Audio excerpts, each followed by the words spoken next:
दोस्तों आज हम हमारा जो सिस्टम स्केलेटन सिस्टम है उसका पार्ट 2 स्टडी करने जा रहे हैं। इससे पहले जो पार्ट फर्स्ट था उसमें हमने आपसे मेरे को स्केलेटन सिस्टम में किस किस को इंक्लूड करते हैं, classification of bones, appendicular axial, total number of bone 206 जो हैं उनका क्लासिफिकेशन देखा। और आपसे मेरे को इससे पहले जो फर्स्ट वीडियो के अंदर हमने इस सिस्टम का हमने अपेंडिकुलर बोन जो 126 थी यानी लेग्स की बोन, हैंड्स की bone, pectoral girder, pelvic girder, वो सारा हमने कंप्लीट स्टडी किया जो आपने अच्छे से देखा होगा, स्टडी किया होगा। क्लियर। अब आपसे मैं कह रहा हूँ बोन का जो क्लासिफिकेशन का सेकंड पार्ट हम आज स्टडी करने जा रहे हैं जो है एक्सियल स्केलेटन यानी अक्षीय कंकाल। उसमें टोटल आपसे मेरे को 80 बोन को इंक्लूड करते हैं और 4 सेगमेंट उसमें भी हमने बनाए हैं। एक आपसे मैं करूँ skull skeleton 29 bone, ribs 24 bone, sternum 1 bone और वर्टिब्रल कॉलम कैसरोदंड यानी हमारी रीढ़ की हड्डी 26 बोन यानी टोटल 80 बोन। इसका हम आज कंप्लीट स्टडी करने जा रहे हैं। क्लियर। आपको स्ट्रक्चरल पार्ट से स्टडी कराऊंगा तो आपका ये वाला पार्ट भी क्लियर हो जाएगा। ओके। तो सबसे पहले हम बात करते हैं स्कल स्केलेटन की।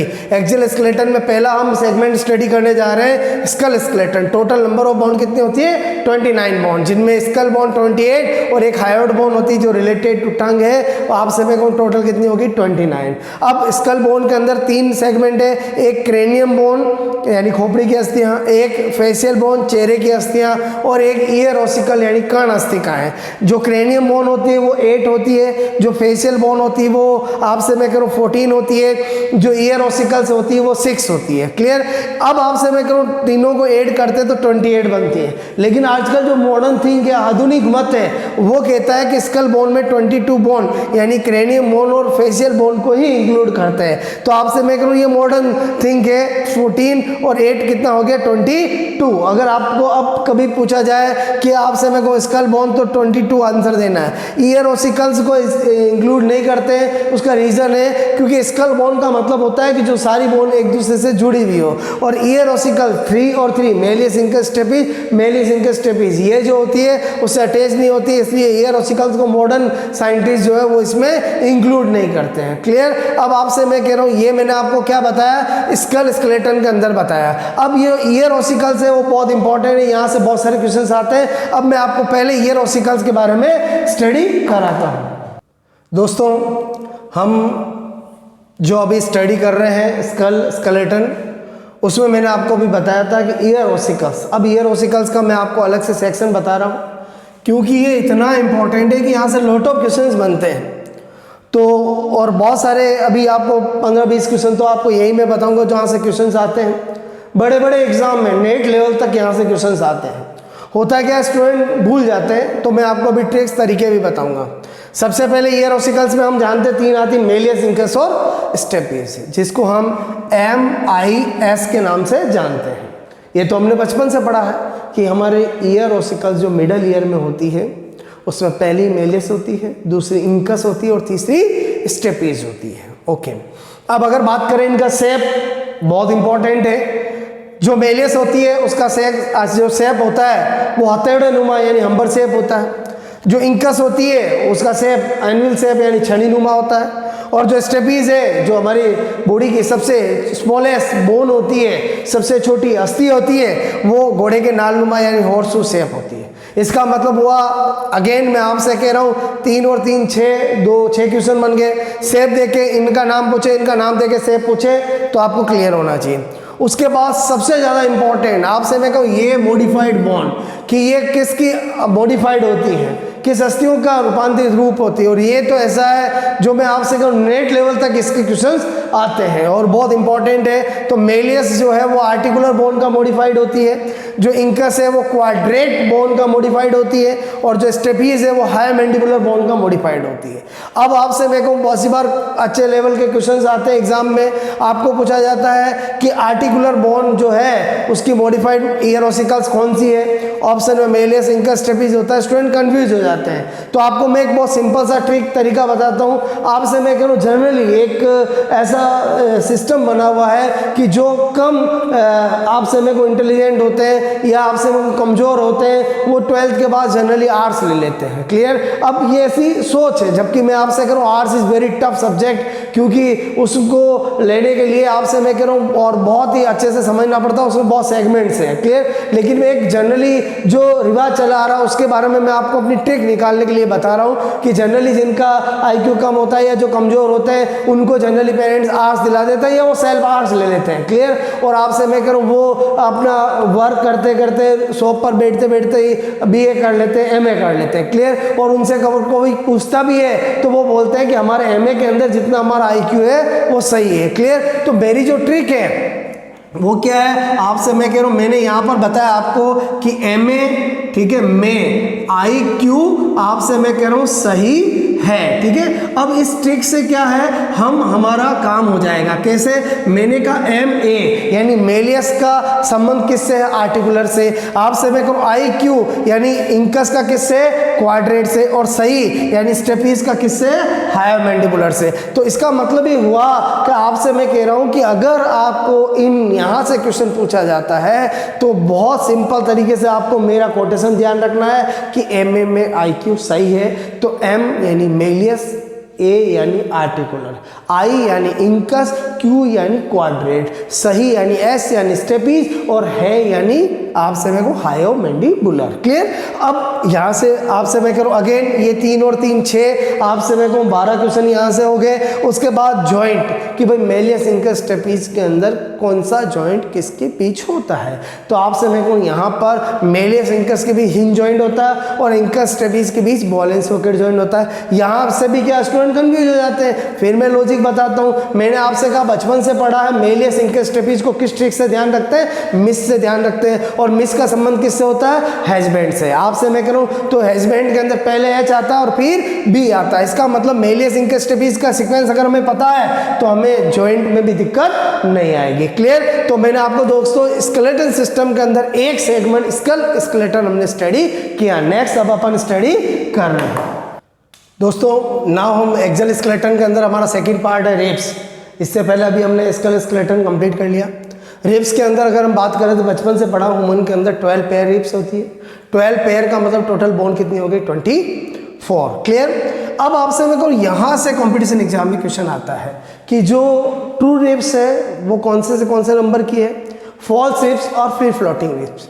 तो हमें पता होना चाहिए कि हमारी जो 12 पेयर रिब्स है इसमें 1 to 7, 1 से लगाकर 7 तक की जो होती है वो ट्रू रिब्स होती है। क्लियर। मीनिंग क्या है ट्रू रिब्स का, कि वह सभी रिब्स जो आगे की तरफ आपसे मैं कहूँ डायरेक्टली स्टर्नम से जुड़ी हो और पीछे की तरफ वर्टिबल कॉलम से जुड़ी हो, उन्हें ट्रू रिब्स कहते हैं। देन 8, 9, 10 जो पेयर रिब्स हैं उन्हें हम फॉल्स रिब्स कहते हैं, क्योंकि ये आगे की तरफ डायरेक्टली स्टर्नम से नहीं जुड़ी होती, इनडायरेक्टली जुड़ी होती है और पीछे की तरफ वर्टिबल कॉलम से जुड़ी होती है। और जो 11, 12 पेयर है उनको फ्री फ्लोटिंग रिब्स कहते हैं। फ्री फ्लोटिंग रिब्स जो होती है वो आगे की तरफ फ्री होती है और पीछे की तरफ वर्टिबल कॉलम से जुड़ी होती है। तो ये इनका मीनिंग और ये नंबर है। ज़्यादातर कॉम्पिटिशन एग्जाम में यही पूछा जाता है कि आपसे मेरे को फॉल्स रिब्स की संख्या कितनी होती है। अब यहाँ पर आपको बहुत ध्यान देने की जरूरत है। अगर ऑप्शन में 2 पेयर, 3 पेयर, 5 पेयर ऐसा हो तो कोई दिक्कत नहीं, 3 पेयर्स हो जाएगा। लेकिन आपसे मेरे को ऑप्शन में फ्लोटिंग फ्री फॉल्स रिब्स की संख्या पूछी है, ऑप्शन में 3 हो, 6 हो, 12 हो तो आंसर 6 होगा, क्योंकि ये 3 पेयर है। ये बात हमेशा ध्यान रखना है। क्लियर। और आपसे मैं करूँ इस तरह से आपको मैंने डायग्राम से भी जो भी मैंने आपको समझाया वो बताया। ये स्टर्नम है और पीछे की तरफ वर्टिबल कॉलम होती है। ये 1 to 7 रिब्स है, वो डायरेक्टली एक एक आपसे मेरे को स्टर्नम से जुड़ी है। और जो 8, 9, 10 है वो इनडायरेक्टली, और 11, 12 फ्री फ्लोटिंग है। क्लियर। और आपसे मैं को ये 11, 12 जो हमारी किडनी की दोनों तरफ प्रोटेक्शन करती है। तो आपसे मैं करूँ यहाँ पर आपको रिब्स समझ में आया होगा। दोस्तों अब हम थर्ड पार्ट स्टडी करने जा रहे हैं, स्टर्नम। आपसे मैं कह रहा हूँ स्टर्नम के लिए सबसे पहले तो एक चीज़ जो कि आरपीएससी ने 2-3 बार पूछी है, फर्स्ट ग्रेड से लेकर के 2-3 एग्जाम के अंदर, कि आपको पता होना चाहिए स्टर्नम को ब्रेस्ट बोन भी कहते हैं ड्यू टू पोजीशन। क्लियर। तो आपको ये पता होना चाहिए। एक बार फर्स्ट ग्रेड में क्वेश्चन पूछा गया कि ब्रेस्ट बोन किसे कहा जाता है या किसे माना जाता है, तो आपको पता होना चाहिए स्टर्नम। क्लियर। अब आपसे मेरे को स्टर्नम की जब हम स्ट्रक्चर देखते हैं तो हमें पता चलता है कि स्टर्नम में 3 सेगमेंट होते हैं, first segment, second segment, third segment. First segment को मेनुब्रियम बोलते हैं, क्या बोलते हैं? मेनुब्रियम। सेकंड सेगमेंट को मीजोस्टर्नम बोलते हैं और थर्ड सेगमेंट को जिफिस्टर्नम बोलते हैं। और आपसे मेरे को ये पूरा तीनों सेगमेंट मिल करके एक ही बोन होती है, तो इससे पता चलता है कि एम्ब्रियो स्टेज के अंदर स्टर्नम भी 3 बोन से मिलकर बनी हुआ करती थी, लेकिन तीनों जो पार्ट है वो जुड़ गए और अब आपसे मेरे को हम स्टर्नम कितनी बोन से मिलकर बनी है तो हम एक ही बोन का नाम लेते हैं। क्लियर? तो आपको यहाँ पर पता होना चाहिए ये सब में जो आपको मैंने बताया। इसमें ज़्यादातर जो क्वेश्चन आता है वो ये आता है कि जो ब्रेस्ट बोन है वो किसे कहा जाता है? स्टर्नम को, या स्टर्नम को किस नाम से जाना जाता है? Breast bone. क्लियर? तो एक्सियल स्केलेटन के अंदर आपसे मेरे को आपको स्टर्नम सेगमेंट भी समझ में आया होगा। दोस्तों नाउ हम वर्टिबल कॉलम कैसुरुदंड स्टडी करने जा रहे हैं, जिसमें टोटल 26 बोन होती है।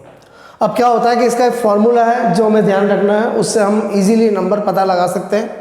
सर्वाइकल वर्टिब्री 7 होती है, थोरेसिक 12 होती है, लंबर 5 होती है, सैक्रल 5 बट जुड़ी भी होने के कारण 1 काउंट होती है, और कॉक्सियल भी 1 ऑप्शन 4 होती है एम्ब्रियो स्टेज में, बट वो जुड़ जाती है इसलिए 1 काउंट होती है। तो यहाँ पर आपको मैंने सी का मतलब क्या हुआ? Cervical bone. गिरवा कैसरुका कितना लिखा मैंने? 7। TH का मतलब थोरेसिक बोन यानी वक्सीय कैसरुका कितनी हुई? 12। L का मतलब लंबर यानी कटी कैसरुका 5। S का मतलब सैक्रल यानी त्रिक कैसुरुका, जिनका नंबर कितना बताया मैंने? 1। यहाँ पर 5, लेकिन ये आपको इस तरह से ब्रैकेट में क्लोज कर रखा है, इसका मतलब ये हुआ कि ये जुड़ी हुई रहती है इसलिए 1 ही काउंट होगी। और कोडल यानी पुच्छ कैसुरुका या कॉक्सियल जो वर्टिब्री होती है वो भी कितनी होती है? 4, लेकिन वो जुड़ी हुई होती है इसलिए 1 ही काउंट होती है। इसका मतलब ये हुआ कि दोस्तों अगर आपसे पूछा जाए कि वर्टिबल कॉलम यानी कैसरुदंड में एम्ब्रियो स्टेज में कितनी अस्थियां होती है, तब तो आंसर 33 होगा। लेकिन अगर आपको पूछा जाए एडल्ट में 26 होगा।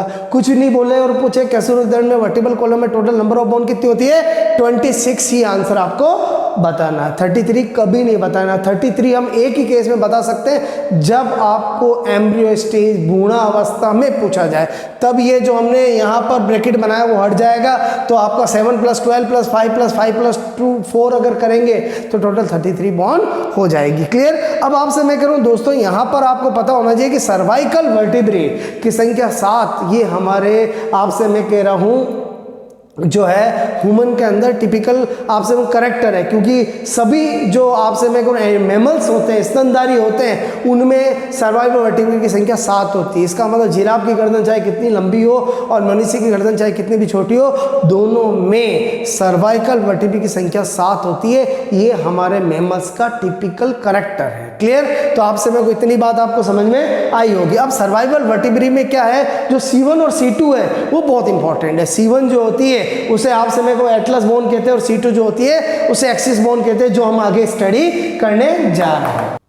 दोस्तों अगर हम C1 C2 के अंदर अगर हम डिफरेंशिएशन देखें, अभी मैंने आपको बताया कि जो C1 होती है वो फर्स्ट सर्वाइकल वर्टिब्रे होती है, और जो C2 होती है वो सेकेंड सर्वाइकल वर्टिब्रे होती है, यानी प्रथम गिरवा कैसुरुका और द्वितीय गिरवा कैसुरुका। अब यहाँ पर इनके नाम और उनके शेप बहुत इंपॉर्टेंट है। अगर हम बात करें नाम की, तो जो C1 होती है उसको एटलस बोन भी कहते हैं। क्या बोलते हैं? एटलस। और जो C2 होती है उसको एक्सिस बोन भी कहते हैं। क्लियर? अब आपसे मैं कह रहा हूँ जो C1 होती है उसको यस बोन भी कहते हैं, और C2 होती है उसको नो बोन भी कहते हैं। क्लियर? अब आपसे मैं कह रहा हूँ यहाँ पर यस और नो बोन कैसे ध्यान रखेंगे, ये क्या मीनिंग है? तो एक्चुअली क्या, मैं आपको लॉजिक बताता हूँ कि अगर मैं आपको कोई क्वेश्चन पूछूं और मैं आपसे कहूँ आपको यस या नो में जवाब देना है। क्लियर? और आपको बोलना नहीं है, केवल आपको आपसे मैं कहूँ फेशियल एक्सप्रेशन से मुझे बताना है। तो आपसे मैं कह रहा हूँ आप यस अगर बोलना चाहोगे तो आप ऐसे करोगे, तो आपसे मैं कह रहा हूँ और अगर नो बोलना चाहोगे तो ऐसे करोगे। तो एक्चुअली ये जो है वो C1 की वजह से हो रहा है, इसलिए इसको क्या बोल दिया? Yes bone. और ये जो है वो C2 की वजह से हो रहा है, इसलिए इसको नो बोन बोल दिया गया। क्लियर? तो यस और नो का मैंने फंडा बता दिया।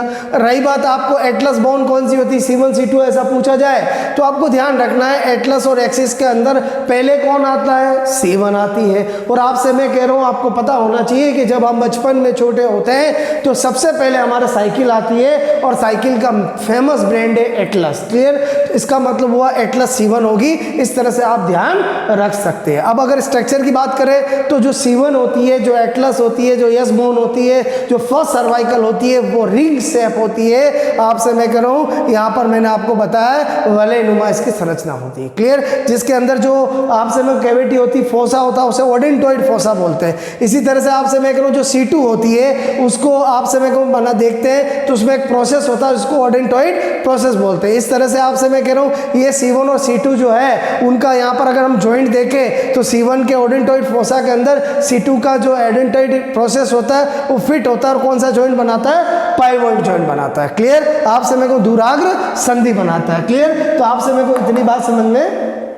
दोस्तों ये जो पाइवोइड जॉइंट मैंने आपको बताया, इस तरह से मैंने आपको अभी इसी चैप्टर के अंदर हमने बॉल एंड सॉकेट जॉइंट भी आया था, हिंज जॉइंट भी आया था, पाइवोइड जॉइंट भी आया था, तो इसके बीच बीच में कार्टिलेजेस भी आई थी। तो इससे क्या होगा कि हमारा जो आगे का सेगमेंट है जॉइंट और कार्टिलेज वो थोड़ा ईजी हो जाता है, क्योंकि यहीं से हमें एग्जाम्पल पता लगने लगते हैं। तो इस तरह से आपसे मैं करूँ आज हमने दोस्तों जो हमारा स्केलेटल सिस्टम का जो सेकेंड सेगमेंट है उसमें हमने कंप्लीट एक्सियल बोन की स्टडी कर ली, जिसमें हमने सबसे पहले आपसे मैं कह रहा हूँ कि हमने स्कल स्केलेटन किया, देन हमने रिब्स किया, देन स्टर्नम किया, देन वर्टिब्रल कॉलम किया। आई थिंक आपको समझ में आया होगा। तो आपसे मैं कह रहा हूँ दोस्तों, मैं आपको बार बार ये कहता आ रहा हूँ कि आप इसको जैसा मैं बता रहा हूँ वैसा सिस्टमेटिक स्टडी करो तो आपका एक एक सिस्टम बहुत अच्छा हो जाएगा। क्लियर? क्योंकि ये जो आपको मैं बता रहा हूँ वो हर कंपटीशन एग्जाम में इंपॉर्टेंट है। सब में आपसे मेरे को स्केलेटन आपका जो सिस्टम है उससे क्वेश्चंस आते ही हैं, और आपसे मेरे को हम एनसीईआरटी पैटर्न को फॉलो कर रहे हैं, और आपसे मैं कहूँ जो मैं आपको क्लासिफिकेशन का अकॉर्डिंग स्टडी करा रहा हूँ उसके अकॉर्डिंग एक भी क्वेश्चन आपका किसी भी कंपटीशन एग्जाम में बाहर